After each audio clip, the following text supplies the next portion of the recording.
코스피 다시 상승하고 있다고 하는데 지금 주식시장 와서 돈 벌 수 있다 이런 식으로 이야기하지만 실질적으로 지수와 수익률은 다르다.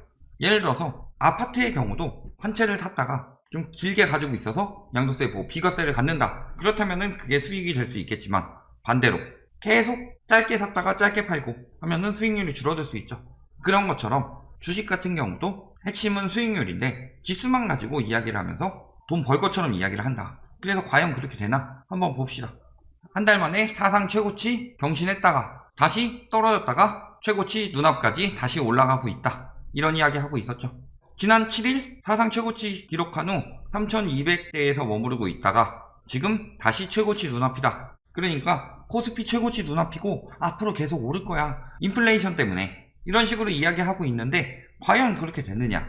코스피는 계속 오르는데 동학개미들의 수익률은 마이너스다. 이때가 언제예요? 사상 최고치 기록했을 때. 순매수 10종목의 평균 수익률은 3.89%로 마이너스를 기록했고 전반적으로 코스피 지수는 상승했으나 수익률은 마이너스가 나오는 이런 일들이 이뤄지고 있더라. 조금만 더 최근으로 와서 보더라도 상위 10개 중에서 1%, 1.5% 수익률 보고 나머지 다 지금 수익률이 굉장히 좋지 않다. 취재를 해서 보더라도 투자하는 사람은 1억 원이 넘게 넣었던 주식으로 인해서 수익률이 마이너스 11%다. 한 1000만원 가까이 잃으셨다. 작년과 달리 돈 벌었다는 사람이 별로 없다. 작년에는 개인 중에서도 신규 투자자와 기존 투자자가 나뉘었었는데 신규 투자자들은 마이너스 수익률을 기록했죠. 기존 투자자들은 조금 이득 받고 누가 이익 많이 봤다? 외국인과 기관. 그런데 지금은 신규, 기존 나눌 것 없이 개인 투자자들이 전반적으로 잃고 있다. 그리고 외국인들이 많이 따가는 편이죠. 그 이유 중에 한 가지는 거래세죠. 1분기 주식 거래세가 역대 최대인 5조를 육박했다. 이런 이야기 나오죠. 벌써 사상 최대를 기록했던 지난해의 38.8%에 해당한다. 자, 거래세가 많이 나오는 이유는 뭘까요? 코스피 지수는 올라가지 않았는데 거래세가 많이 나왔다. 그만큼 단타 거래는 많았다는 거죠. 항상 수익을 어느 정도 보기 위해서는 오른다고 해서 바로 팔고 떨어질 때는 기다리고 있다가 잃은 것보다 더 높아지면 팔아야지. 그러면서 빨리빨리 팔고 하면은 손해가 크다는 거죠. 주식시장은 길게 봐야 된다고 했어요. 왜냐? 주식이라는 것을 그 숫자로만 보고서 코인시장처럼 떨어지면 팔고 올라가면 사고 이렇게 유동성만 가지고 있는 게 아니라 주식 같은 경우는 뭐예요? 기업에 투자하는 거죠. 그래서 자본주의에서 기본이 노동과 자본으로 돈을 버는 건데 자본이 많지 않다. 내가 회사를 세울 만큼 하다못해 자영업을 할 만큼의 자본도 없더라.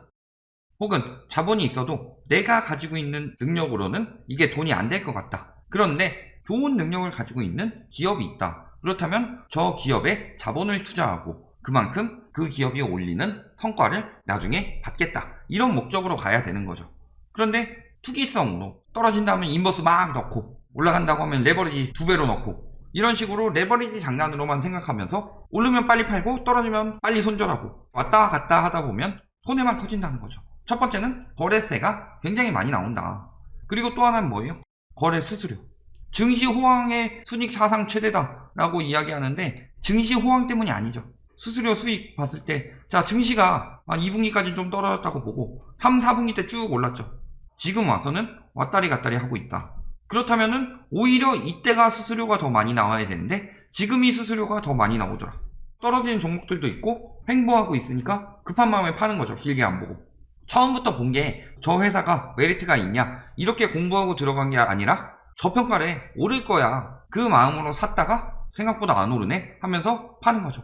팔았다 샀다 팔았다 하니까 거래세가 늘어나고 거래 수수료가 늘어나는 거다.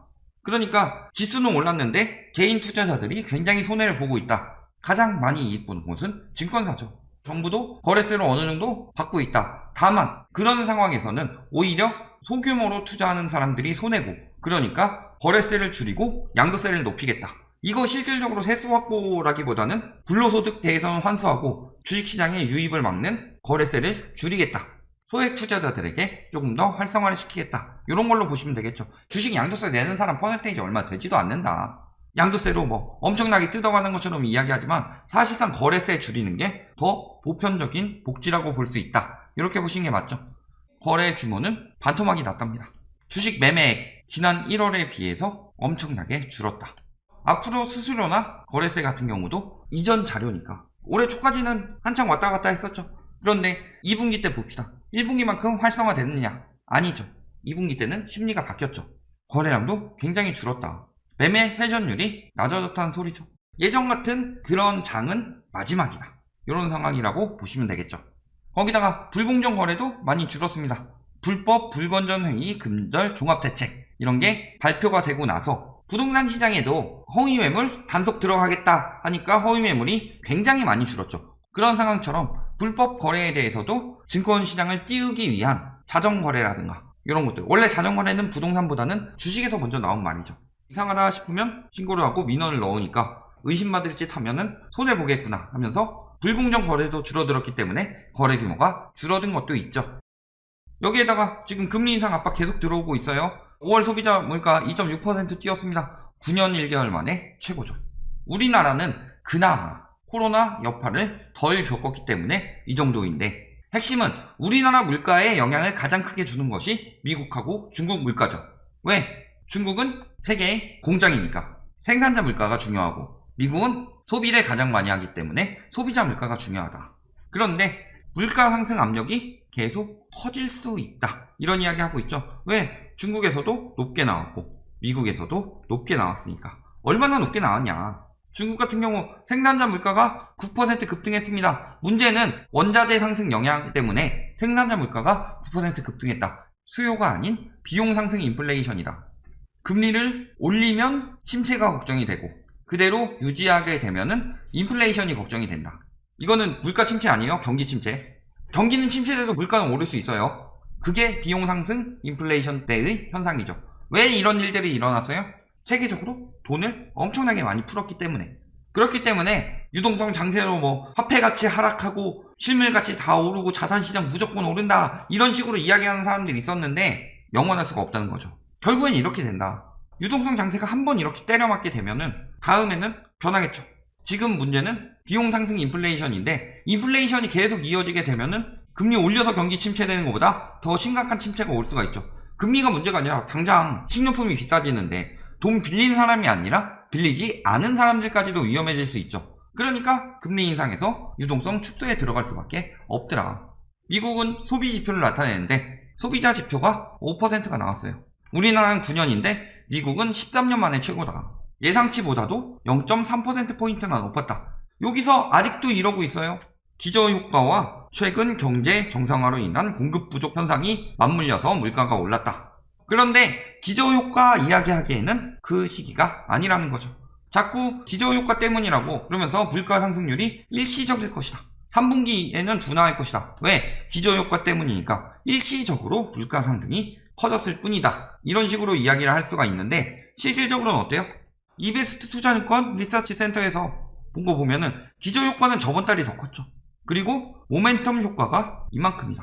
기저효과는 요만큼이고 거의 5% 중에서 4% 이상은 모멘텀 효과라는 거죠. 굳이 기저효과 때문이 아니라 지금은 이미 기저효과를 넘어서서 경제 회복이 되고 그런 상황에서 유동성 장세에 폐해가 나오면서 원자재 가격 급등하고 소비자 물가도 급등하면서 모멘텀 효과로 물가가 급등한 것이다. 그렇다면은 기저효과랑 관련 없이 모멘텀 효과로 물가가 급등하면 무슨 일이 벌어지느냐? 장기화될 수 있다는 거죠. 그러니까 일시적이다 라는 말을 너무 쉽게 생각하면 안 되는 거죠. 그러면 인플레이션이 심해지면 어떻게 돼요? 금리 올린다는 거죠. 10월에서 11월 사이에 인상할 가능성이 높아지고 있습니다. 자, 문제는 11월 얘기했었는데 한 달 더 빨리 얘기가 나오고 있어요. 더 빨라지지 않으라는 법 없죠. 그리고 얼마나 올릴지도 생각을 해봐야 되죠. 일단은 뭐 0.25% 올린다 이야기 하는데 상황에 따라서 더 많이 올릴 수도 있죠. 왜? 코로나 때도 상황 보지 않고 빅컷 했잖아요. 0.5%포인트. 최소 한두 차례 올려도 긴축 아니라고 그랬죠. 적어도 지금 코로나 이전에 자산시장이 회복되다 못해 넘어서고 있고 물가도 오르고 있고 경제가 회복됐다 라고 말할 정도면은 코로나 이전 금리는 회복해야 되지 않느냐, 이런 상황이 다가오고 있는 거죠. 그러니까 외국인들은 진짜 눈치 빠르게 변하고 있는 거죠. 한국에서도 주식 팔아치우고 채권으로 가고 있다. 그 다음에 국채 가격이 탄탄해서 상승 지속하고 있다. 그러니까 가격이 올라가서 금리가 떨어진다. 예전에는 그냥 금리가 기준금리 인하로 떨어졌다면 지금은 그때 자산시장에서 위험 자산시장으로 몰리는 도중에 엄청난 유동성을 풀면서 채권금리가 올라가고 있었죠. 지금도 유동성을 축소를 했느냐? 물론 테이퍼링 슬슬 시작하긴 했지만 그럼에도 불구하고 풀린 돈이 굉장히 많고 국채금리는 계속 올라가야 되는 상황이었는데 그럼에도 불구하고 금리가 떨어지고 있다. 왜? 국채 사고 있으니까. 위험자산에서 안전자산으로 이동하는 게 대표적으로 주식에서 돈 빼서 채권으로 간다. 세계 시장에선 이렇게 되고 있죠. 영래포 금리 수익률 0%인데 다 영래포 사고 있다. 그러니까 국가에서 유동성 축소할 때 가져가는 그 회사채에 대해 투자가 늘어나고 있다. 즉 채권 시장으로 자금이 이동하고 있다. 이 와중에 배당주로 가래요. 아예 잘못된 말이다. 이런 이야기보다 이제 와서 배당주를 이야기하는 거죠. 주식시장에서 어쩌면은 장기적으로 보고 살려면 처음부터 배당주를 사라고 하든가, 갑자기 이제 와서 수익률 안 나오니까 그렇다면은 배당주로 수익률 올리세요. 이제 와서 이야기를 하고 있다. 진즉부터 말하든가. 코스피 시장이 죽어가고 있으니까 그러면 이제 배당주로 이야기하기 좋죠. 돈 넣을 데 없잖아요. 채권 금리 엄청 낮아요. 그렇다고 부동산을 사자. 부동산은 보이스 나가고 있죠. 샀다 팔았다 이제 차익으로 수익 내기 힘들어요. 그렇다면은 배당으로 수익 냅시다. 이제 와서 이 이야기를 하고 있는 거다. 이미 올해 초에 나왔어야 될 이야기를. 더 심각한 건 빚내서 주식하래요. 스탁론이 430억 돌파라고 합니다. 금리 인상 압박 오고 있는데 그냥 빚도 아니고 카드 빚이에요. 일반 신용대출보다 대출금리 훨씬 높죠. 근데 그거를 빚내서 주식을 해라. 이거 실패해서 반대매매 들어가면 어떻게 돼요? 넣은 사람들만 망하는 거다. 자기 돈 추가해가지고 넣었는데 자기 돈은 그대로 날려먹고 빚으로 산 거는 다 가져가 버리니까 빈털털이 되는 거다. 결론, 아직도 동학개미 열풍인가요? 이미 휩쓸고 지나갔죠. 특히 주식 같은 경우는 변동성이 크기 때문에 위험자산들은 항상 조심해야 됩니다. 부동산은 뭐가 커요? 일단은 가격이 크고 변동성도 크고 여기다 황금성도 떨어지고 이런 것들 굉장히 위험하다. 그렇다면 뭘 해야 돼요? 지식 쌓고 공부해라. 리딩방 당신 돈 뜯어먹으려고 하는 겁니다. 누가 좋은 정보 알려준대요. 그 사람도 좋은 정보 확신하고 알려줄 수 있지만 크게 피볼 수 있죠. 지금은 유동성이 축소되려는 시장이기 때문에 가치를 알고 들어가지 않는 이상은 무조건 손해볼 수밖에 없다. 그런데도 계속 샀다 팔았다 빨리 요거 사세요 하면서 증권사들 배만 불려주게 되는 거다. 이런 부분 꼭 잘 생각하시기 바랍니다.